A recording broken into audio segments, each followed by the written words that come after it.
J'introduis maintenant Madame Monika Linn, conseillère principale à la CEI de l'ONU. Elle était le chef de l'élaboration des politiques et de la coordination entre les secteurs.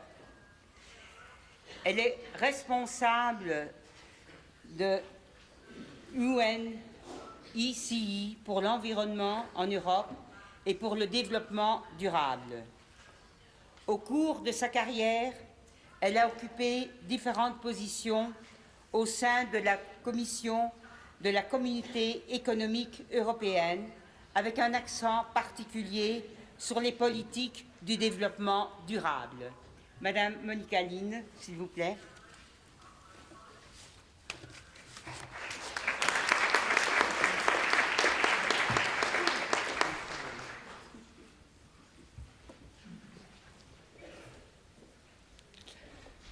Mrs. Chairperson, dear UNECE, Excellencies, distinguished participants, colleagues and friends. Let me start by saying that I'm really deeply impressed. I have spent quite some hours in this conference room. I don't think I've ever seen it that crowded.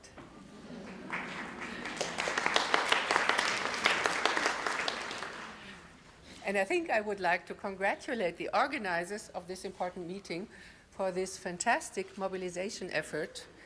And of course, I would like to salute all of you. I think your presence here really attests to the importance of the cause that we all have in common and that we want to advance this week. I don't know if you've noticed, and Mr. Longchamp has mentioned it, how so many things are going on in International Geneva, but this week actually we could call it Gender Week in Geneva. It's not only your meeting and then of course followed by the intergovernmental meeting on the 6th and 7th. At the same time there is the CEDAW committee who is meeting, and there is a WMO conference on the gender dimension of water and climate services. So all of this attests to the cause of women, of gender equality, that International Geneva also is working for. Over the last months, UNECE, we have been closely cooperating with the organizers of this forum, our sisters from the NGO CSW in Geneva, with a certain objective. We want to make sure that the messages coming from your meeting will be heard by our governments later this week in the regional review meeting.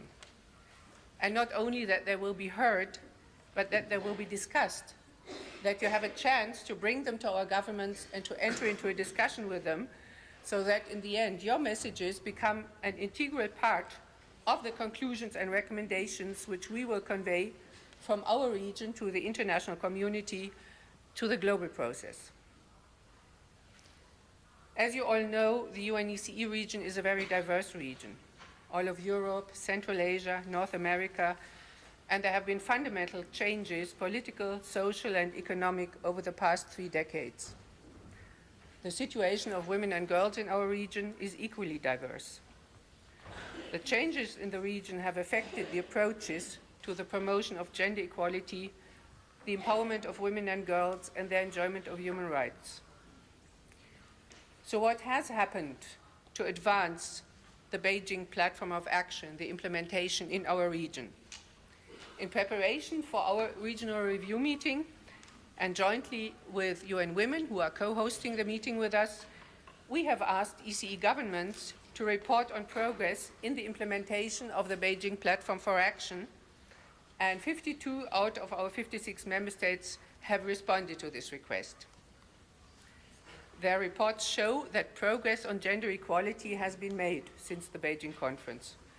As was said already by our chair, there are stronger legal and normative frameworks, there's greater rights awareness, and some greater readiness to address gender inequality.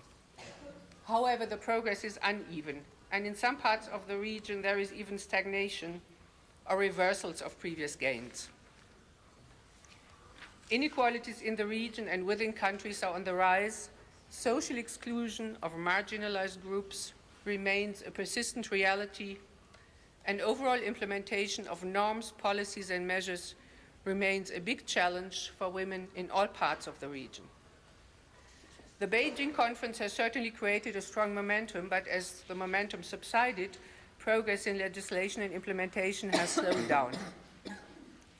And that means from this meeting, from this process, from this Beijing+20 review, we need renewed commitment, we need more resources, we need stronger accountability, and we need overall better implementation. In many of our member states, the achievement of gender equality can hardly be called a priority. This has become particularly obvious in the wake of the recent financial and economic crisis.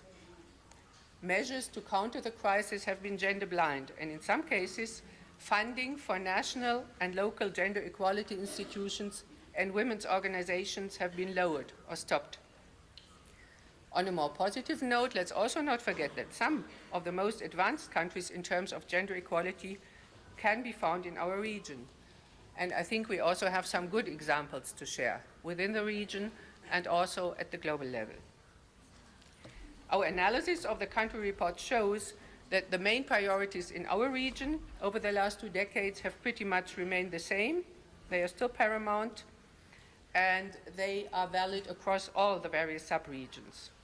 And that is strengthening women's economic empowerment, preventing and eliminating violence against women, and increasing women's participation in leadership and decision-making. While we need no doubt targeted interventions in these and in the other areas of the Beijing Platform for Action, let us also look at the broader picture. Many of the issues that you will be discussing here, that we will be discussing together later this week, are not women's issues only. They are really societal issues. They are issues of sustainable development and of universal human rights. If we talk about a self-determined life for women, equal economic opportunities and choices for women and girls, about women's autonomy in controlling if and when to have children, or about the sharing of family responsibilities between women and men, there's an underlying question. Which kind of society do we want to live in? Which are the attitudes, norms, and values that should determine our lives, our social interactions, and weave together our societies? This is really about the future we want, for our children, our grandchildren, for our daughters, and for our sons. It's about a transformational vision for a better world for all. Gender equality needs to be part of it. As the international community is about to negotiate the post-2015 development agenda, a new universal development framework, we need to make sure that gender equality and the empowerment of women and girls deeply impregnate this new framework. This will require a broad consensus among public and private institutions, civil society, academia, and international organizations. It will not be an easy task. And who else should spearhead the efforts at the global level, if not the governments, the women's organizations, and the other stakeholders from our region? This is why it is so important to send strong and convincing messages from our meetings this week to the international community, and to make these messages heard in the global negotiations next year. Your forum constitutes an important first step to formulate such messages, and I have no doubt that you will do so. I wish you animated and fruitful discussions, and I wish all of us passion and perseverance on the road to gender equality.